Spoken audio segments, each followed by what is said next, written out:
Hi, my name's Lily and this is Small Talk. So the UK has had its third election in 5 years, called the most unpredictable election in recent times, and also heavily focused on Brexit and this bitter and divided country that we've been seeing at the moment. So the Conservatives swept to an outstanding majority. They have secured their biggest majority in Parliament since Thatcher, and Boris Johnson is unsurprisingly triumphant. It had been seen, we wouldn't know how big the majority was. There had been some ideas earlier on in the week that we could be heading towards a hung parliament, that Labour would scrape through on a hung parliament, but the polls turned out to be wrong, and the Conservatives have swept to victory.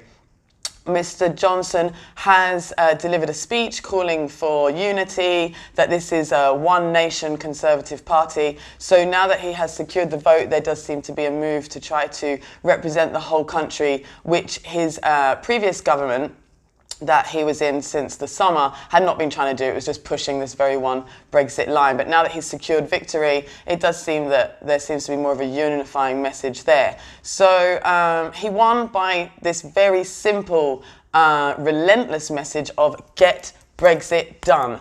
And it seems to have worked. It has united the entire Leave vote in the country and delivered a victory for them. The Brexit Party were annihilated, and so the Conservatives have been able to take the Leave vote home. It has been a horrendous evening for Labour. Labour painfully lost ground to the Conservatives in their traditional heartlands. Many areas that had never, ever, ever voted Conservative switched this time. It should be added that these were Leave-backing areas, so these were places that were already supporting Brexit, and they switched to Conservatives as Labour's Brexit policy did get lost in the noise.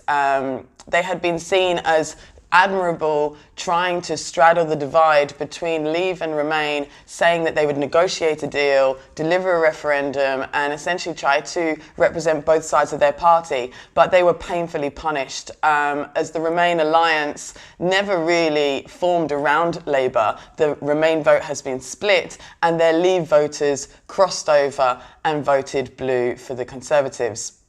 Jeremy Corbyn has not announced that he will resign, but he has announced that he will not be leading another campaign, and that there should be a period of reflection now before a new leader is elected. Now, that will probably be around March and April, but moderates in the party are keen to start getting a leader in to start challenging Conservative policies, because on the other hand, the Conservatives are so dominant right now. They have strengthened their hand to a really high level in Parliament, and if there's not an organised, well-organised opposition, then really they're just going to wipe the floor, pass all the agenda they want with very little pushback. So moderates in the Labour Party are pushing for this to be resolved quickly. The Liberal Democrats, now, they have been seen as being able to capitalise on the Remain vote. They went into this election really strong, but their vote just peeled off. It just all disappeared.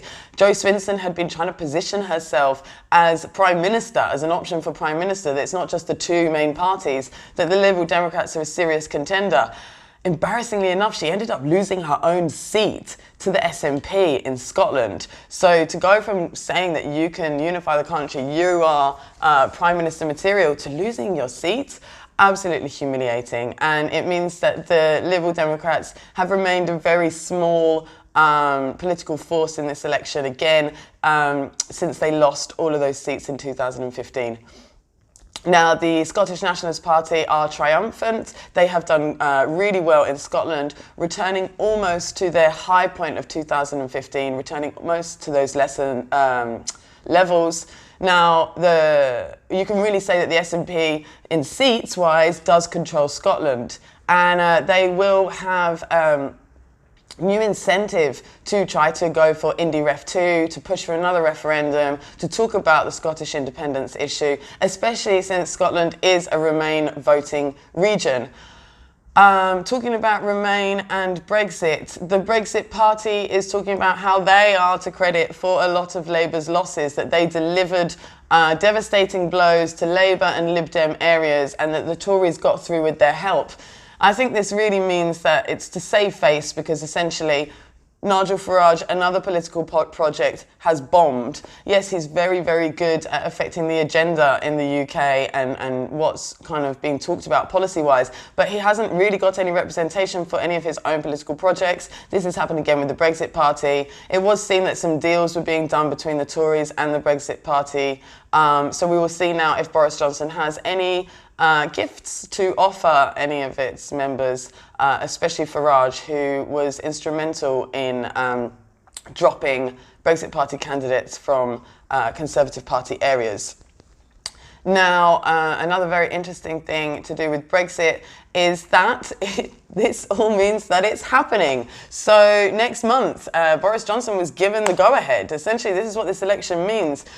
He said he had a deal ready to go. It's not his deal, it's Theresa May's with a couple of words changed. But, the border moved from the island of Ireland to the North Sea. So, is it the North Sea? Oh shit, probably isn't, is it?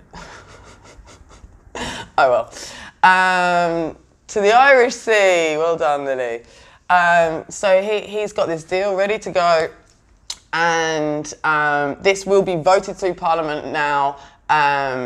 Now that he has a majority. So we will be leaving the EU next month, that's January 2020. Now he says there will be no extension to the withdrawal period. That's the period where we continue negotiating what our relationship looks like after the withdrawal is finished. So he says there'll be no extension there, but this is where we get back to Brexit. We've had the election, we're going to leave, but we're going to start seeing more negotiations. We're going to start seeing how this happens. I'm not sure whether it will be as easy to leave in December 2020 with everything tied up, because it's a very short amount of time to negotiate. There's another EU 27 that have to sign on for everything, so we'll see there.